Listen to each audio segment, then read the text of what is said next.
Price the lord. చేరువచ్చిన మీకందరికీ ప్రభువు యేసుక్రీస్తు శుభాలు తెలియజేయుచున్నాను. ఈ దినము కొరకు ఏర్పాటు చేయబడిన లేఖన భాగము అపోస్తలుల కార్యములు 27వ అధ్యాయము 10వ వచనం. అప్పుడు పౌలు, అయ్యలారా, ఈ ప్రయాణము వలన సరుకులకును ఓడకును మాత్రమే కాక మన ప్రాణములకు కూడా హానియు బహు నష్టమును కలుగునట్లు నాకు తోచుచున్నదని చెప్పి వారిని హెచ్చరించెను. Price the lord. దేవునికి స్తోత్రం.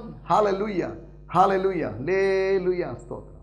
మన ప్రభువును ప్రియరక్షకుడును మన కొరకు చనిపోయి తిరిగి లేచి పరలోకంలో తండ్రి కుడి పార్శ్వం నుండి విజ్ఞాపన చేస్తూ మనల్ని తీసుకొని పోవడానికి త్వరగా రాబోతున్నటువంటి మేఘవాహనముల మీద మేఘములను తన పాదధూళిగా చేసుకొని రాబోతున్నటువంటి ఎదురైన యేసుక్రీస్తు దివ్యనామంలో మీ అందరికీ, అనగా ఆయన హెచ్చవలసి ఉన్నది అనేటువంటి శాంతి టీవీలో ప్రసారం అవుతున్నట్టు అనుదిన వాక్య విశ్లేషణ కార్యక్రమానికి మీ అందరికీ, అనగా ఆత్మీయ బంధువులైన మీ అందరికీ నా హృదయపు లోతులో నుంచి ప్రత్యేకమైన వందనాలు, శుభాలు తెలియజేస్తున్నాను. దేవుని స్తోత్రం. హల్లెలూయా.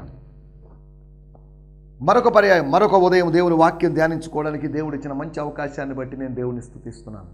హల్లెలూయా. మీలో కొంతమంది ఫోన్ కాల్స్ చేస్తున్నారు, అందుని బట్టి నేను ప్రభు నామాన్ని మహిమపరుస్తున్నాను. కొంతమంది ఫోన్ కాల్స్ చేస్తున్నప్పుడు వారి కాల్స్, వారు చెప్తున్నట్టు విషయాలు విని చాలా బాధ వేస్తుంది. నేను కొంతమంది పేర్లు ప్రస్తావించను, కానీ ఒక సహోదరి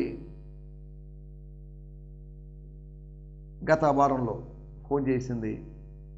వారి భర్త గారు ప్రభువును నిద్రించారని ఒక 5 నెలల క్రితం, కుటుంబం కష్టాల్లో ఉందని, కుమార్తెకు కూడా అనారోగ్యంగా ఉందని, ఇటువంటి సమస్యలు, ఆర్థిక సమస్యలు నలుగుపోతున్న వారు, ఇంకా రకరకాలుగా భర్త మారు మనసు లేకుండా ఉన్నవాళ్ళు, తాగుబోతుగా వచ్చి హింసించబడుతున్న వారు, ఇటువంటి వారి కథలు వింటున్నప్పుడు ఎంతో బాధాకరం. ఒక దేవుని సేవకునిగా, ఒక టీవీ వర్తమానికునిగా నేను ఏమీ చేయలేకపోవచ్చు, కానీ దేవుని సేవకుడిగా మీకు ఒక హామీ ఇస్తున్నాను, మీ కొరకు ఖచ్చితంగా ప్రార్థన చేస్తాను. మా స్థానిక సంఘంలో కూడా ఉపవాస కూడికలు జరుగుతూ ఉన్నాయి. 2, 3, 4, 5 5వ తేదీ ఆదివారంతో ఉపవాస కూడికలు ముగిస్తాం. కనుక మీ ప్రార్థనా మనవులు ఖచ్చితంగా మాకు పంపించండి, మీ కొరకు ప్రార్థన చేస్తాం. మీ పేరు, ఊరు, అవసరమైతే మీ ఇంటి పేరు, మీ వయస్సు, లేకపోతే మీ ఊరు, ఇవన్నీ తెలియజేసినట్లయితే మీ యొక్క ప్రార్థన మనవేంటి, స్పెసిఫిక్గా మీ భర్త మారు మనసా, మీ భర్త పేరేంటి, మీ కుమార్తెకి ఏదైనా సమస్య ఉందా, మీ కుమార్తె పేరేంటి, అవి తెలియజేసినట్లయితే నేను మరి కొంతమంది దేవజనులు, నాతో పాటు పరిచయలో సహకరిస్తున్న దేవజనులు వీళ్ళున్నారు, వీళ్ళు ఖచ్చితంగా మీ కొరకు ప్రార్థన చేస్తారు.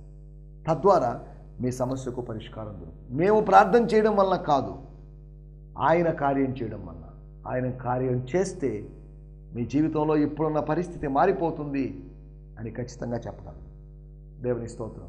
మా ప్రార్థనల యందు, మా ఉపవాసముల యందు, మా సంఘమునందు, మా సంఘ కార్యక్రమాల యందు, మా సంఘాభివృద్ధి యందు మేము అతిశయించడం లేదు. కొంతమంది అతిశయిస్తున్నారు, మా సంఘం పెద్దదండి, విస్తరించిందండి, 10 బ్రాంచులు 12 బ్రాంచులు అండి, లేదా ఎంతమంది వస్తారండి, ఎంతమంది వస్తారండి, మాకు 3 సర్వీసులు అండి, 4 సర్వీసులు అండి, మాకు ఇంగ్లీష్ సర్వీస్ కూడా ఉందండి. సంఘాన్ని బట్టి, చేస్తున్న కార్యక్రమాల్ని బట్టి అతిశయించడం లేదు. ఈ రోజుల్లో 99% ఇంచుమించు టీవీలో వాళ్ళు వచ్చే వాళ్ళందరూ వాళ్ళ ప్రోగ్రామ్స్ బట్టి అతిశయిస్తున్నారు. అతిశయించాల్సిన అవసరం లేదు. అతిశయించేవాడు ప్రభువునందు అతిశయించాలి. మనం చేస్తున్నాం, కానీ మనం కాదు చేసేది, మనతో కూడా ఉన్న దేవుని కృపే. మనం ప్రయాసపడుతున్నాం, మనం కాదు ప్రయాసపడేది, మనతో ఉన్న దేవుని కృపే. దేవుడు అనుమతించాడు కాబట్టి అభివృద్ధి చెందాం, దేవుడు అనుమతించాడు కాబట్టి విస్తరించాం, దేవుడు అనుమతించాడు కాబట్టి అటు వెళ్తున్నాం. ఇవన్నీ ఆలోచించకుండా మేము చేసాం, మా వాళ్ళు చేశారు, నా ప్రసంగం వల్ల, నా ప్రార్థన వల్ల, నా ఉపవాస ప్రార్థన వల్ల అని మోసపోతున్నటువంటి స్థితిలో చాలామంది సేవకులు ఉన్నారు. నేనేమై ఉన్నానో అది దేవుని కృప వలన ఉన్నాను. ఎంత రియలైజేషన్, ఒక స్పిరిచువల్ రియలైజేషన్ అది. నేను అపోస్తులునై ఉన్నానా, అది ఆయన కృప వల్లనే. నేను సువార్థికుడినై ఉన్నానా, ఆయన కృప వల్లనే. నేను బోధకుడినై ఉన్నానా, ఆయన కృప వల్లనే. నేను ప్రవక్తనై ఉన్నానా, ఆయన కృప వల్లనే. నువ్వేమై ఉన్నా దేవుని కృప వల్లనే. ఒకళ్ళు టీవీ స్పీకర్ అయ్యావా, దేవుని కృప వల్ల. It's by grace. అలాగా బోధించేవాళ్ళు ఎవరు లేరు, నన్ను మించిన వాళ్ళు లేరు. నేను వీరుణ్ణి, సూర్యుణ్ణి, దైవజ్ఞానం కలిగిన వాడిని, బ్రహ్మజ్ఞానం కలిగిన వాడిని, ఆత్మజ్ఞానం కలిగిన వాడిని, నేను నువ్వు డబ్బాలు కొట్టుకోవడం ఎటువంటి అర్థం లేదు. మనం ఏమై ఉన్నామో మీరు ఏమై ఉన్నారు. విశ్వాసి ఏమైనా, సేవకుడు ఏమైనా కానీ, ఎక్కడికి వెళ్ళినా, ఏం చేసినా అది దేవుని కృపను బట్టి జరుగుతుంది. దేవుని యొక్క పాత్ర అందులో ఉంది, దేవుని యొక్క ప్రమేయం, దేవుని యొక్క జోక్యం ఉంది. నువ్వు ఏదో చేస్తుంటే, ఏదో అవుతుంటే చూస్తూ ఊరుకుండేవాడు కాదు. నీకు సహాయం చేయడానికి, నిన్ను ఇంకా పుష్ చేయడానికి, నిన్ను పైన ఉంచడానికి, పైన పెట్టడానికి దేవుడు ప్రయత్నం చేస్తున్నాడు. దేవుడి స్తోత్రం, హల్లెలూయా. కాబట్టి నూతన సంవత్సరంలో మనం ప్రవేశించాం. అంటే మరో సంవత్సరంలో, నూతన సంవత్సరం అనే దానికన్నా మరో సంవత్సరంలో ప్రవేశించాలిగా. ప్రతిదినము నూతనమైందే, ప్రతి వారం నూతనమైందే. పాత సంవత్సరంలో మనం ప్రవేశించే అవకాశం లేదు. 2023లోనూ, 2022లోనూ, 2021లో మళ్ళీ మనం ప్రవేశించే అవకాశం లేదు. మరో సంవత్సరంలోకి our life has been extended. మన జీవితము పొడిగించబడింది, మరో సంవత్సరానికి పొడిగించబడింది. అంతవరకు దీన్ని ఏదో వేడుకగా చేసుకోమనో, ఏదో తీర్మానాలు తీసుకొని ముందుకు సాగమనో కాదు. తీసుకున్నటువంటి పాతదైన తీర్మానమైనప్పటికీ ఆ తీర్మానంలో స్థిరంగా నిలబడడానికి ప్రభు కృపను పొందుకొని మనం అలా జీవించగలిగి ఉండాలి. దేవుని స్తోత్రం, హల్లెలూయా. నిన్నటి ఎపిసోడ్లో మనం కొన్ని విషయాలు ఆలోచించాం. ప్రతి ఎపిసోడ్లో 4 పాయింట్లు లేదా 5 పాయింట్లు, 6 పాయింట్లు ఇలా మనం మాట్లాడుకుంటున్నాం. పాయింట్లు లేకుండా జనరల్గా నేను చెప్పడం లేదు, చెప్పకూడదని కాదు, చెప్తే తప్పని కాదు. యేసు ప్రభు మత్తయి సువార్తలో 5, 6, 7 అధ్యాయాలు కొండ మీద ప్రసంగం చేసి దాంట్లో పాయింట్లు లేవు. దాంట్లో 1, 2, 3, 4, 5, 6 అని పాయింట్లు లేవు. పాయింట్ల వైజ్గా ప్రసంగం చేయాలని రూల్ ఏం లేదు. ఎలాగైనా ప్రజల్లోకి సందేశం జొరబడితే చాలు, సత్యము వెళితే చాలు, అంతవరకే. కానీ పాయింట్లు, దానికి అందమైనటువంటి పదాలు, రైమింగ్ లేదా అంత్యప్రాసలు లేదా ప్రాసలతో కూడుకునే సెట్ చేయాలనే లేదు. వాక్చాతుర్యంతో ప్రసంగించే వాళ్ళు ఈ రోజుల్లో అలా చేస్తున్నారు. వాక్చాతుర్యముతో ప్రసంగించడం ఒక ఎత్తు అయితే, వాక్శక్తితో ప్రసంగించడం ఒక ఎత్తు. వాక్చాతుర్యముతో ప్రసంగించడం ఇస్ ఎ న్యాచురల్, అది మనసును రంజింపజేస్తుంది. కానీ వాక్శక్తితో అంటే పరిశుద్ధాత్మ దేవుడు అనుగ్రహించినటువంటి, దేవుని ఆత్మ అనుగ్రహించినటువంటి వాక్శక్తితో ప్రసంగించడం అది వేరు. రెండింటికి తేడా ఉంది. నేను సిద్ధపరిచిన దాన్ని తీసుకొచ్చి నేను బోధిస్తున్నాను, అది వాక్చాతుర్యముతో బోధించే, అది అట్టి అనుభవం నడిపిస్తుంది. కానీ నేను రాసుకుని వచ్చిందో, సిద్ధపడి వచ్చిందో కాకుండా ఆయనే స్వయంగా ఇస్తున్నాడు. ఆయనే మనసుకు ప్రాంప్టింగ్ చేసి, టీవీ న్యూస్ రీడర్స్కి టెలిప్రాంప్టర్స్ అందుబాటులో ఉన్నట్టుగా, అలాగా అందుబాటులో ఉన్నటువంటి మాటలని, సత్యాల్ని ప్రభు దగ్గర నుంచి పొందుకొని, నేను బయటికి మాటలు వదులుతున్నాను, ఆయన లోపలికి మాటలు పంపుతున్నాడు.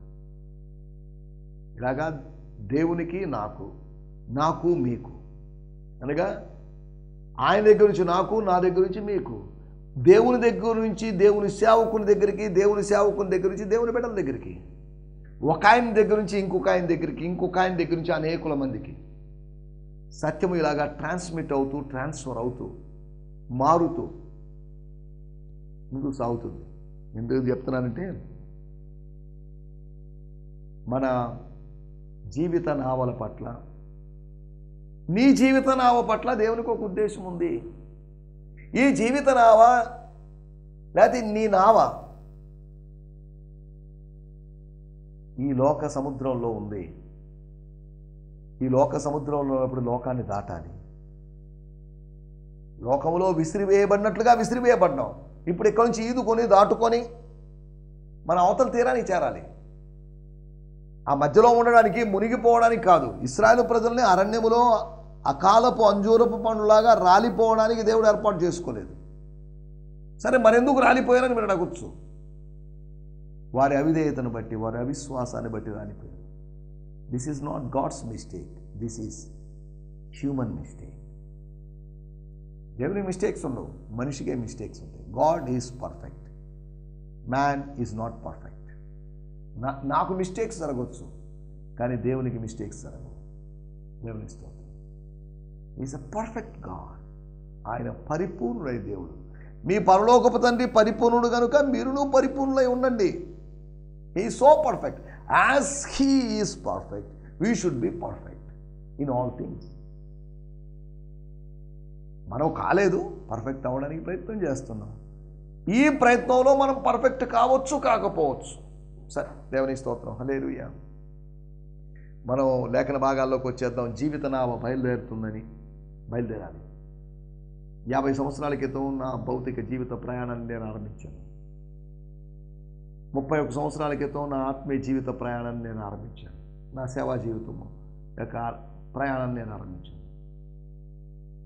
సుమారు 24 సంవత్సరాల క్రితం నా సతీమణితో నా వివాహ జీవితపు ప్రయాణాన్ని నేను ఆరంభించాను. ఇలా కొన్ని ప్రయాణాలు జరుగుతుంటాయి.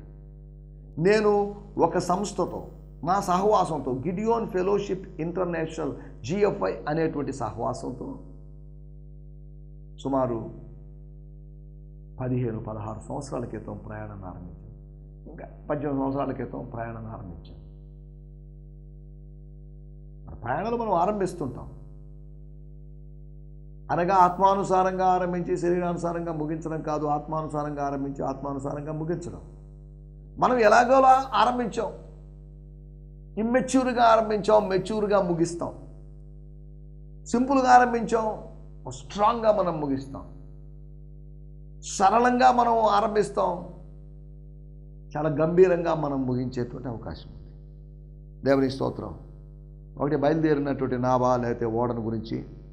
రెండవది మనం ఆలోచించినటువంటి విషయం ఏంటంటే అది తేలిక చేయబడినటువంటి ఓడ, తేలిక చేయబడిన నావ. సాతానుడు అనవసరమైన వ్యర్థాలని, అనవసరమైన విషయాల్ని, అనవసరమైన ఆలోచనల్ని, అనవసరమైన స్నేహాల్ని, అనవసరమైన బంధాలని, అనవసరమైనటువంటి ఊహల్ని ఇవి మనలోకి తీసుకొని వచ్చి మన జీవిత నావ నడి సముద్రంలో నట్టేట్లో మునిగిపోయేటట్టుగా చేస్తాడు. ఈ ఓడ, ఈ నావ గమ్యం చేరిందా సంతోషం, దేవుడు సంతోషిస్తాడు. ఇది గమ్యం చేరకుండా అది మధ్యలో మునిగిపోతే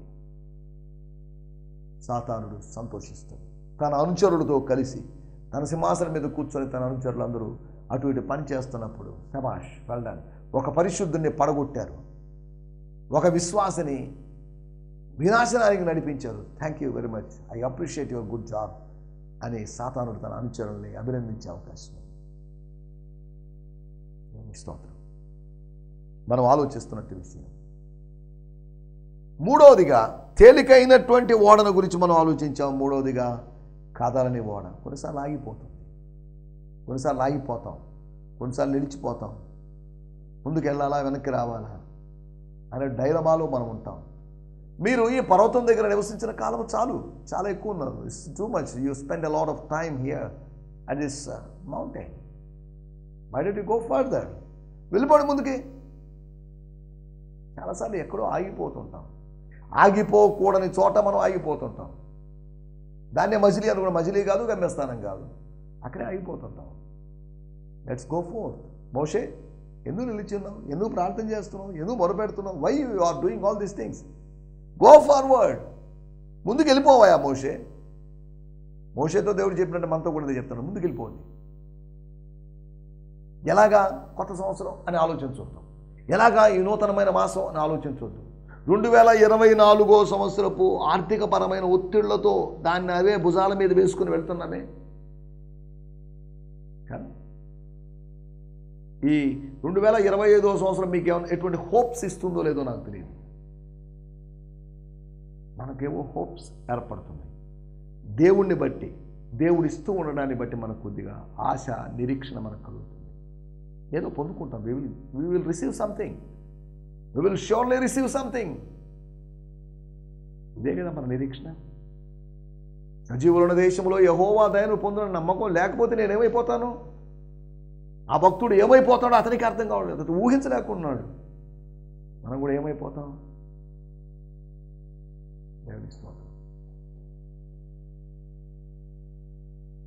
నాకు కొద్దిగా మనీ కావాలి, ఆర్థికపరమైన వనరులు కావాలి. ఈ 16వ తేదీకి నాకు రావాల్సిన కొద్ది అమౌంట్ వస్తుంది, ఇంచుమించు 2 లక్షల రూపాయలు. దాన్ని ఎందుకంటే నా సొంత ఖర్చులకు వాడుకోవడానికి కూడా కాదు, నేను కొంతమంది దగ్గర ధనం తీసుకుని దాన్ని తిరిగి చెల్లించడానికి. మనం అప్పు తీసుకోకూడదు, అప్పు తీసుకున్నా తిరిగి తీర్చేయాలి. భక్తిహీనుడు అప్పు చేసి తీర్చకూడదని కీర్తన గ్రంథంలో రాయబడింది. ఎవరికి అచ్చి ఉండవద్దు. ఏదో అత్యవసరం బట్టి చేయబదులుగా అన్నట్టుగా తీసుకున్నాం. వాళ్ళకి మనం రీపే చేయాల్సిన అవసరం ఉంది. ఆర్థిక వనరులు లేవు. కొంతమంది స్నేహబంధాన్ని బట్టి వద్దులేండి, మీరు ఉంచుకోండి సార్, పర్లేదు సార్, ఇవ్వద్దులేండి, ఇవ్వాల్సిన అవసరం లేదండి అని అనొచ్చు. అయినప్పటికీ కూడా మనం తీసుకున్నాం, తిరిగి చెల్లించాలి. ఎక్కడ చెప్పాడు, నేను ఎవరి దగ్గరైనా అన్యాయంగా తీసుకుంటే, అది వృత్తిపరంగా తీసుకున్నామండి, అది ఎప్పుడో తీసుకున్నాం, దాన్ని పెద్ద పట్టించుకోవాల్సిన అవసరం లేదని కాదు. దాన్ని బట్టి కూడా అతనికి అపరాధ భావం కలిగింది. నువ్వు ఎప్పుడో చేసిన దాన్ని బట్టి, ఎవరో దగ్గర చేసిన దాన్ని బట్టి లంచానికి మనం అలవాటు పడ్డాం.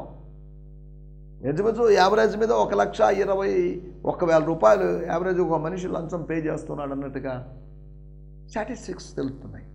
మనకు తెలియకుండా లంచం పే చేస్తున్నాం, మనకు తెలియకుండా ఎక్స్ట్రా ఇచ్చేస్తున్నాం, మనకు తెలియకుండా టిప్స్ ఇస్తున్నాం, మనకు తెలియకుండా మనం ఏదో చేసేస్తున్నాం. అఫిషియల్గా లేకపోతే లంచం అనో, బ్రైబ్ అనో, లేకపోతే గిఫ్ట్ అనో ఏదో తీసుకునే వాళ్ళు ఉన్నారు.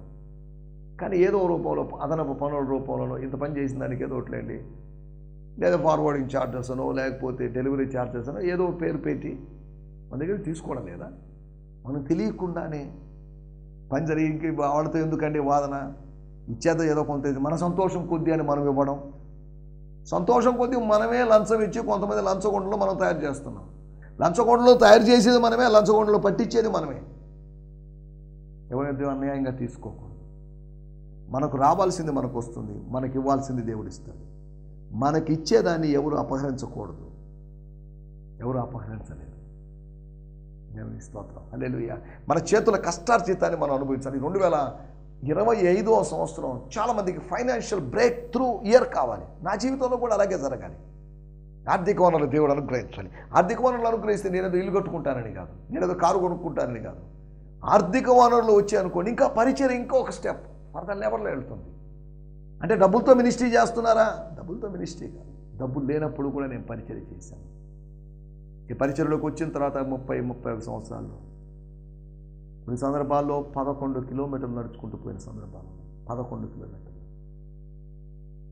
2000 సంవత్సరంలో నాగపూర్లో ఉన్నప్పుడు, 1999-2000 సంవత్సరంలో ఉన్నప్పుడు ఇంచుమించు ఛార్జీకి డబ్బులు లేక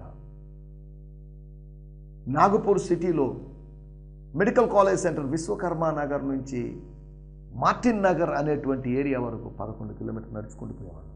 నేను మరొక సహోదరుడు జాన్సన్ అనే సహోదరుడు మళ్ళీ తిరిగి 11 కిలోమీటర్లు. సెండ్ ఆఫ్ ఇవ్వడానికి వచ్చినప్పుడు పర్లేదు మీరు వెళ్ళిపోండి, మేము ఏదో బస్సు ఎక్కి వెళ్ళిపోతాం, ఆటో ఎక్కి వెళ్ళిపోతాం అంటాం. వాళ్ళు అక్కడ ఉంటే సమస్య మేము చూస్తారు, మేము ఎలా వెళ్తున్నాం అది చూస్తారనే ఉద్దేశంతో. అలాగనే మా దగ్గర డబ్బులు లేవని వాళ్ళకి చెప్పకుండానే, ఆహారం కొనుక్కోవడానికి ధనము లేకుండా చాలా సందర్భాలు నీళ్లు తాగిన సందర్భాలు, నీళ్లు తాగి పడుకున్న సందర్భాలు. ఆ రోజుల్లో 50-50 బిస్కెట్లు వచ్చేవి.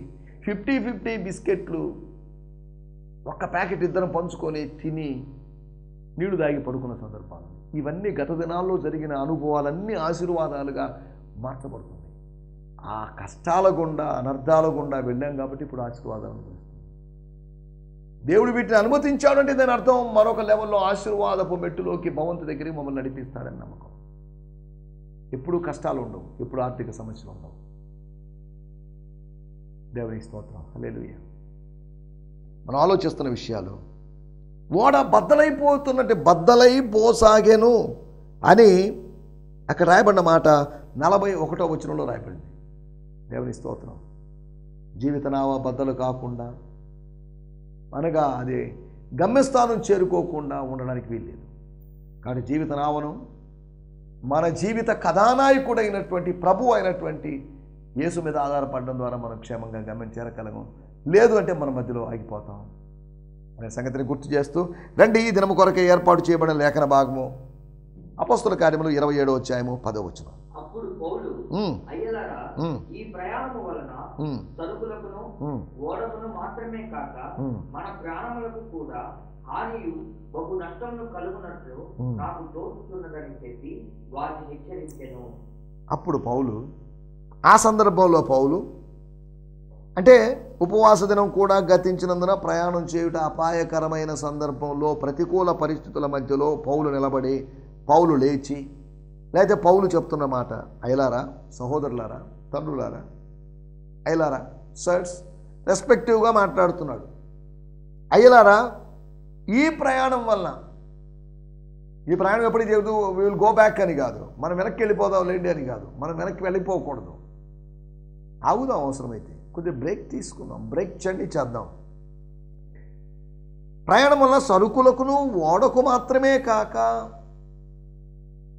లోపల ఉన్న సరుకులకే కాదు, గోధుమలు లేకపోతే ప్రొవిజన్ ఐటమ్స్ ఉన్నాయి చూసా, వాటికి మాత్రమే కాకుండా, ఓడకు మాత్రమే కాకుండా, మన ఎక్కడైనా ఓడ డ్యామేజ్ అయిపోయే అవకాశం ఉంది, పగిలే అవకాశం ఉంది, ఎక్కడ హోల్ పడేటువంటి అవకాశం ఉంది, ఇంకేదో జరిగే అవకాశం ఉంది, మన ప్రాణములకు కూడా హానియు బహు నష్టము కలుగునట్లు నాకు తోస్తుంది. మై సిక్స్త్ సెన్స్ అని పౌలు మాట్లాడలేదు, నేను ఒకటి అంటున్నాను. నాకేదో అనిపిస్తుంది, I sense in my spirit అని వారిని హెచ్చరించను. వాడుక భాషలో చదువుకుందాం. స్తోత్రం. ఈ ప్రయాణంలో మనకు కష్టాలు సంభవిస్తాయని నాకు అనిపిస్తుంది. ఓడను సరుకును నష్టపోవడమే కాకుండా మన ప్రాణాలకు కూడా ప్రమాదం కలగవచ్చు అని అన్నాడు. Men, I can see that our voyage would be disastrous for us and bring great loss, not only to our ship and cargo, but also to our own lives. We should remain here. దేవుని స్తోత్రం.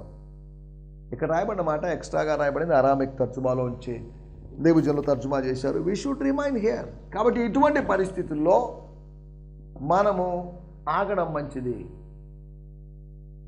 ప్రయాణం వచ్చే అవకాశం ఉంది అని ఒక హెచ్చరిక, వాతావరణ శాఖ వారు జారీ చేసినటువంటి హెచ్చరిక లాంటిది కాదు. వాతావరణ శాఖకి పౌలుకి సంబంధం లేదు.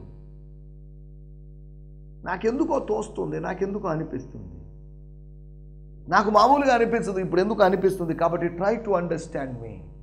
అయ్యలారా, మీరు నష్టపోయారు అంటే, మనం నష్టపోయామంటే అది అందరి నష్టం, కామన్ నష్టం. ఈ నష్టం ఒకవేళ ఓడ పగిలిందంటే అందరికీ నష్టమే, ఓడ యజమానుడికే కాదు, నావికుడికే కాదు. దేవుని స్తోత్రం. ఏదో జరగబోతుంది ఇక్కడ, ఏదో కీడు శంకిస్తుంది, మనస్సు కీడు శంకిస్తుంది. కాబట్టి అర్థం చేసుకోండి, ప్రయాణం సాగించడం అవసరమా? అవుదాం. కొన్ని రోజులు ఆలస్యం అయితే ఏమింది, నష్టమే ఉంది. 4 రోజులు ఆలస్యం అయితే నష్టమే ఉంది అన్నట్టుగా పౌలు మాట్లాడుతున్నాడు. మెన్, ఐ పర్సీవ్, నేను గుర్తిస్తున్నాను, గ్రహిస్తున్నాను, that this voyage will result in damage and much loss, not only of the cargo and the ship, but also ఓడ పోతే పోయింది, సరుకులు పోతే పోయినాయి, మన ప్రాణాలకు కూడా నష్టం కలుగుతుంది. అది దేవుడు అతనికి బయలుపరిస్తే అలా చెప్పాడని ఇలా కొంతమంది బైబిల్ పండితులు వ్యాఖ్యానిస్తున్నారు. మనం అర్థం చేసుకోవాల్సిన విషయం, ఇందులో వచ్చే 4 విషయాలు నేను మీకు జ్ఞాపకం చేస్తాను. తోటి వారి పట్ల బాధ్యత, తోటి మానవుల పట్ల, తోటి ఖైదీల పట్ల, తోటి విశ్వాసుల పట్ల, తోటి క్రైస్తవుల పట్ల, తోటి దేవుని బిడ్డల పట్ల, తోటి పౌరుల పట్ల మన బాధ్యత ఏంటి? మన పట్ల మనకు ఒక బాధ్యత ఉంది, నా విషయంలో నాకు ఒక బాధ్యత ఉంది, అంటే వ్యక్తిగతమైన బాధ్యత. అదే సమయంలో ఇతరుల పట్ల నాకు ఒక బాధ్యత. I should have some responsibility for others. 4 విధాలైనటువంటి రెస్పాన్సిబిలిటీస్ని మీకు జ్ఞాపకం చేస్తాను. నంబర్ 1, 27వ అధ్యాయం 10వ వచనం మూలవాక్యం కనుక చూడాల్సిన అవసరం లేదు. He want them, he instructed them, వారిని హెచ్చరించాడు. వారికి ఇంకా చెప్పాలంటే ఉపదేశం ఇచ్చాడు. ఉపదేశం అంటే ఆత్మ సంబంధమైన ఉపదేశం, అలా జరుగుతుంది, ఇలా జరుగుతుంది, నాకు ఇలా తోచడానికి కారణం అని పెద్ద వివరణ ఇచ్చాడని కాదు, హెచ్చరించడం. ప్రేమను బట్టి హెచ్చరిస్తున్నాం. తల్లిదండ్రులు హెచ్చరిస్తారు, ఒక గురువు హెచ్చరిస్తాడు, బాబు that's not a good way, you should not go there, అక్కడికి వెళ్ళొద్దు బాబు, ఆలోచించు, పాప ఆలోచించు, నా కుమారుడు ఆ పని చేయొద్దు, నా కుమార్తె ఆ పని చేయొద్దని దేవుడు మనల్ని కుమారుడాన్ని పిలిచినప్పటికీ కూడా ఒక హెచ్చరిక చేస్తాడు. వాడిని హెచ్చరించడం, పరిశుద్ధాత్ముని యొక్క హెచ్చరికలను మనం పట్టించుకోవాలి, పాటించాలి. 2వ విషయాన్ని నేను మీకు జ్ఞాపకం చేస్తాను. అపోస్తల కార్యములు 27వ అధ్యాయం 23, 24 వచనాలు. నేను ఎవరి వాడునో ఎవరిని సేవించుచున్నానో ఆ దేవుని దూత గడిచిన రాత్రి నా యొక్క నిలిచి, పౌలా భయపడకుము, నీవు కైసరి యొక్క నిలవవలసి ఉన్నది. ఇదిగో నీతో కూడా ఓడలో ప్రయాణమైపోవచ్చిన వారందరినీ దేవుడు నీకు అనుగ్రహించి ఉన్నాడని నాతో చెప్పాను. చాలండి. 2వ విషయం, తనకు కలిగిన దర్శనాన్ని గురించి చెప్పాడు. మనకు దర్శనాలు కలగాలి, కలుగుతాయి. కలిగినా కలగకపోయినా దేవునికి స్తోత్రం, కలిగినా దేవునికి స్తోత్రం, కలగకపోయినా దేవునికి స్తోత్రం. ఆ కలిగిన దర్శనం అర్థమైనా దేవునికి స్తోత్రం, అర్థం కాకపోయినా స్తోత్రం. అలాగని మన దర్శనం ఆత్మీయ దర్శనంగా ఉండాలి, శరీర సంబంధమైన దర్శనంగా ఉండకూడదు. తనకు కలిగిన దర్శనాన్ని గురించి హి was sharing his vision, his revelation. తన యొక్క దర్శనాన్ని గురించి, తన యొక్క స్వప్నాన్ని గురించి, కళను గురించి మాట్లాడుతున్నాడు. మనకు ఉండడానికి ఉంటేనే కదా దర్శనాలు స్వప్నాలు ఉంటే మాట. యోసేపు కలగన్నాడు, మిగతా వాళ్ళతో చెప్పాడు, అరే బాబు నీ కళ అన్నావు, సరే నాకో కళ వచ్చిందని రూబేనో లేకపోతే గాదునో ఆషేరో వీళ్ళెవరు అనలేకపోయారు. 10 మందికి రాని కళలు 11వ వ్యక్తికే వచ్చింది. దేవుడు 11వ వ్యక్తి మీద ప్రత్యేకమైనటువంటి దయను, దృష్టిని పెట్టాడు కనుక అతనికి దర్శనం అనుగ్రహించాడు. దర్శనం అనుగ్రహించబడిన వాడు సింహాసనం మీద ఉన్నాడు. దర్శనం అనుగ్రహించబడని వారు ధాన్యము లేక అల్లాడిపోయారు. దర్శనం అనుగ్రహించబడిన వాడు ధాన్యాన్ని పంచే స్థితిలో, ధాన్యాన్ని ధారాళంగా ఇచ్చే స్థితిలో ఉన్నాడు. దర్శనము లేనివాడు ధాన్యాన్ని దానంగా పొందాల్సిన పరిస్థితిలో ఉన్నాడు. దేవుని స్తోత్రం. రెండో విషయం, దర్శనాన్ని పంచుకోవడం, sharing our vision, casting our vision. This is important thing. మూడో విషయాన్ని నేను మీకు జ్ఞాపకం చేస్తాను.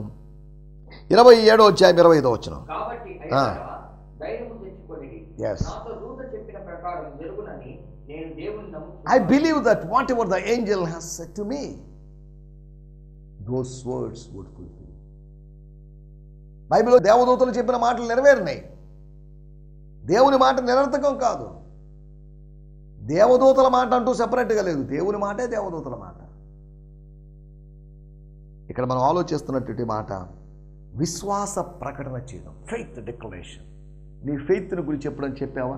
నీ కాలేజీలోనూ స్కూల్లోనూ సిగ్గుపడకుండా, మొహమాట పడకుండా ధైర్యం చేసి, నేను యేసుప్రభు పెట్టినండి, నేను యేసుప్రభు నమ్ముకున్నాండి, మా ఫ్యామిలీ యేసుప్రభు నమ్ముకుందండి, యేసుప్రభు నమ్ముకోండి, ఆయన మీ కార్యం చేస్తాడు, మంచి దేవుడు అని చెప్పగలిగినటువంటి విశ్వాసాన్ని ప్రకటించేటువంటి, ఫెయిత్ని ప్రొఫెస్ చేసేటువంటి, డిక్లేర్ చేసేటువంటి, కన్ఫెస్ చేసేటువంటి స్థాయిలో మనం ఉన్నామా?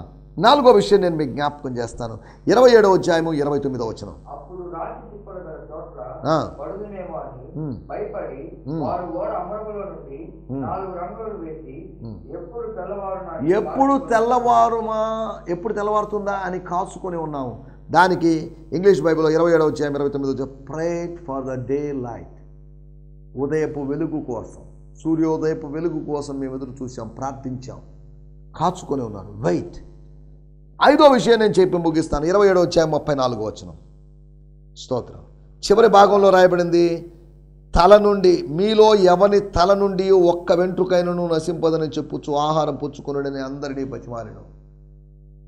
ఒక తల్లి బతిమలాడు, నాన్న తినరా, తల్లి బతిమలాడినట్టు, నాన్న రే తినరా, చిన్నోడా పెద్దోడా, అలగొద్దురా, అన్నం తినకుండా మానొద్దురా, తినరా అన్నాడు. అతడు బతిమలాడాడు ప్రేమను బట్టి. దేవుని స్తోత్రం. హల్లెలూయా. అనగా ఇతరుల పట్ల మన బాధ్యత హెచ్చరించడం, దర్శనాన్ని తెలియజేయడం, విశ్వాసాన్ని ప్రకటించడం. అంతేకాకుండా మనం చేయాల్సిన వాళ్ళ కోసం కాచుకొని ఉండడం, లేదా ప్రార్థించడం, లేదు అంటే వాళ్ళు బతిమలాడడం. కాబట్టి ఇతరుల పట్ల మన బాధ్యతను నెరవేరుస్తూ ముందుకు సాగడానికి ప్రభు మనకు సాయం చేయను గాక. ఆమేన్. హల్లెలూయా. హల్లెలూయా. ఈ సందేశము మీకు ఆశీర్వాదకరంగా ఉందని నమ్ముచున్నాము. ప్రార్థన అవసరతల కొరకు మమ్మల్ని సంప్రదించవలసిన మా చిరునామా గిద్యోన్ మిషన్ చర్చ్, 6వ వీధి, శాంతినగర్, నెల్లూరు 4, ఆంధ్రప్రదేశ్. పిన్ 524004. మా ఫోన్ నంబర్లు 7036443613 మరి ఒక నంబర్ 9392293010. మా ఈమెయిల్ ఐడి gfihmi2015@gmail.com. దేవుడు మిమ్మును ఆశీర్వదించునుగాక. ఆమేన్.